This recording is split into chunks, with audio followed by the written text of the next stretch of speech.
I appreciate the very straightforward question, but it's actually a lot more difficult to answer than you might think. And that's because this is a question that talks about for an entry level cloud position, what certification or set of certifications would be good to put you on that trajectory. And that's really the challenge with making videos is because I only have a small context of information that is typically the information that is supplied in a comment on a video, right? And I don't have the full context I haven't seen a resume. I don't know anything about the work history.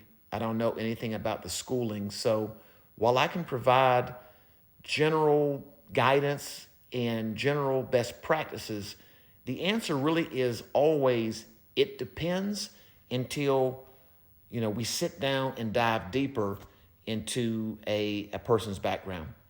Recently, I've had a number of conversations with some of my followers that have decided to talk with me one on one. And in those sessions, I can take a look at the background. I can talk about what are your goals. We can have an interactive conversation, a back and forth dialogue to where I can get a lot more insight into a person's background. And then I can take my experience and insights and line that up with the person's background to come up with a more tailored guidance.